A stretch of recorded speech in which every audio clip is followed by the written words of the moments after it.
अस्सलामुअलैकुम दोस्तों, उम्मीद है आप सब लोग खैरियत से होंगे। 12 अगस्त 2020 बुध का दिन है। बात करेंगे ओमान की चंद अहम खबरों के बारे में।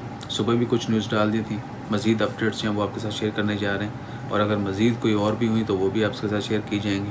अभी स्कूल के मतलब सबसे पहले बात करते हैं। स्कूल जो है एकेडमिक ईयर जो है वो 30 अगस्त तक पोस्टपोन कर दिया गया। मार्च से लेके अब तक जो है स्कूल्स बंद थे। तो रिसेंटली सर्वे किया गया, 50,000 वालदेन से जो मिला गया और उनसे राय ली गई कि स्कूल्स कब ओपन किए जाएं। सो मिनिस्ट्री ऑफ एजुकेशन जो है उनकी जो डायरेक्टर हैं उन्होंने अनाउंसमेंट कर दिया कि 30 अगस्त तक जो है वो एकेडमिक ईयर जो है 2020-2021 साल जो है तलीमी साल वो पोस्टपोन कर दिया गया। 30 अगस्त के बाद जो है डिसाइड होगा कि कब जो है वो क्लासेज जो हैं वो स्टार्ट होंगी। सो इंशाल्लाह खैर।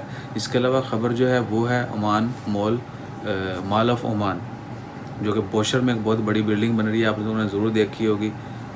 मस्कत के अंदर बोशर एरिया, वहाँ पर सुल्तान कबूस स्पोर्ट्स कम्प्लेक्स जो है उसके साथ एक बहुत बड़ी बिल्डिंग बन रही है। That is mall of मस्कत, Oman का सबसे बड़ा शॉपिंग मॉल होगा।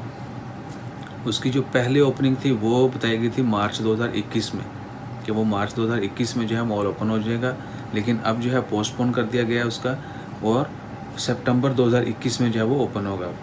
मॉल ऑफ ओमान जो है सितंबर 2021 में जो है वो ओपन होगा, और it's a very big mall. उसमें स्नो पार्क भी होगा और इंटरटेनमेंट की और बहुत सारी एक्टिविटीज़, और कैरेफोर जो हाइपर मार्केट है वो भी सबसे बड़ी ओमान की कैरेफोर हाइपर मार्केट, यानी पहले जो हैं वो भी बहुत बड़ी हैं, लेकिन इधर जो होगी वो उनसे भी बड़ी होगी। सिर्फ 12,100 स्क्वायर मीटर के ऊपर जो है वो हाइपर मार्केट होगी। इसके अलावा इंटरटेनमेंट के और बहुत सारे जो हैं,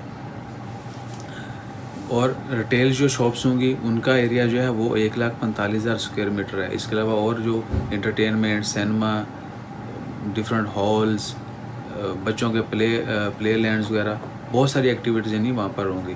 सो अगर ज़िंदा रहे और ओमान में रहे तो ज़रूर विज़िट करेंगे, और आपके साथ वीडियोज़ भी शेयर करेंगे, आप भी ज़रूर विज़िट कीजिएगा। इसके बाद जो ख़बर है वो है लेबनान के बारे में। सुल्तान हैथम बिन तारक ने उन्होंने मज़ीद अनाउंस किया है कि जो इमदाद का सिलसिला है लेबनान के लिए बैरूत ब्लास्ट के बाद वो जारी रहेगा, और मज़ीद जो है ओमान की तरफ से इमदाद जो है वो लेबनान भेजी जाएगी। सो इंशाल्लाह खैर। और साथ ही हम ये भी एक्सपेक्ट करते हैं सुल्तान हैथम बिन तारक से कि वो हम एक्सपर्ट्स जो लोग हैं प्रॉब्लम का यानी प्रॉब्लम में है, मुश्किल का शिकार हैं, उनके लिए भी जो है कुछ स्पेशल जो है अनाउंसमेंट की जाए। स्पेशली वो लोग जो अपनी सेविंग जो है जिनके पास नहीं है, यानी जिनकी सेविंग्स भी ख़त्म हो चुकी हैं और वो मुल्क वापस जाने के इंतज़ार में हैं, जॉब्स नहीं है, बिज़नेस मुतासर हुए हैं, बिज़नेस ख़त्म हो गए हैं, उन लोगों के लिए स्पेशली जो है यानी all those who are needy, we are requesting sultan of Oman, sultan Haitham bin Tariq, के they should take some necessary steps for them as well, इंशाल्लाह खैर। उसके बाद जो ख़बर है वो है दुक्कम में जो है वो कॉलेज जो है वो भी सेटअप किया जाएगा। दुक्कम में स्पेशल इकोनॉमी जोन जो अथॉरिटी है वहाँ पर उन्होंने अनाउंस किया है कि हायर एजुकेशन कॉलेज जो है वो जल्द जो है दुक्कम में तमीर किया जाएगा, और वहाँ पर स्टडी जो है वो भी स्टार्ट कर दी जाएगी। दुक्कम आपको पता है कि ओमान का एक कमर्शियल हब बनने जा रहा है।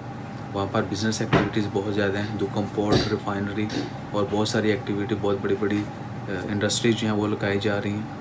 सो फ्यूचर में जो है दुक्कम में बहुत पोटेंशियल है ओमान के अंदर, इंशाल्लाह खैर। इसके अलावा एक्सपर्ट्स जो हैं वो दुक्कम में इन्वेस्टमेंट भी कर रहे हैं और कर भी सकते हैं। सो इंशाल्लाह खैर मज़ीद जो है कोई डिटेल आती हैं तो वो भी आपके साथ शेयर करें दुक्कम के हवाले से। इसके अलावा ओमान की जो ख़बर है वो है न्यूज़ीलैंड और ऑस्ट्रेलिया में जितने भी लोग हैं ओमानी शहरी, और वो ओमान या किसी भी कंट्री में विज़िट करना चाहते हैं वाया यूएई, उनके लिए कोरोना का टेस्ट जो है वो लाजमी करार दिया गया। यानी जितने भी दोस्त अहबाब लोग यूएई के अंदर हैं ओमानी नेशनल, अगर वो बाहर ऑस्ट्रेलिया और न्यूज़ीलैंड से बाहर ट्रैवल करना चाहते हैं थ्रू यूएई, तो वो कोविड-19 टेस्ट जो है वो लाजमी करवाएंगे। ये जो कौंसलेट जनरल है ऑस्ट्रेलिया में ओमान का, उन्होंने अनाउंसमेंट की है। सो जितने भी दोस्त अहबाब जो वो लोग जो सफ़र करना चाहते हैं वो टेस्ट ज़रूर करवाइएगा पहले, अदरवाइज़ आपको एयरपोर्ट के ऊपर रोका जाएगा, वहाँ पर आपको क्वारंटाइन में भी रहना पड़ेगा, उसकी फ़ीस एक्सपेंसेस बढ़ जाएंगे। सो इसके अलावा जो ख़बर है वो कुछ ख़ास ख़बरें नहीं है। कोरोना के हवाले से मैंने ख़बर पहले डाल दी है। जो ही कोई मज़ीद अपडेट्स आती हैं वो भी आपके साथ शेयर करेंगे, और कभी कभार जो है ख़बर अच्छी नहीं बनती। पिछले कुछ दिनों से मूड अच्छा नहीं है एक्चुअली, सो वो तसलसल वैसा नहीं रहा। इंशाल्लाह खैर। कुछ हेल्थ के इश्यूज़ हैं, कुछ गर्मी और शायद खाने पीने की वजह से बहुत तब्दीलियाँ होती हैं इंसान के अंदर, और ऊपर से एयरपोर्ट्स बंद हैं, मिलना मिलाना दोस्त अहबाब से ये वो सब, तो इस वजह से जो मूड की वजह से थोड़ा हो रहा है। तो इंशाल्लाह खैर जल्द जो है चीज़ें बेहतर हो जाएंगी। अपना ख्याल रखें, दुआओं में याद रखें। जज़ाकल्लाह।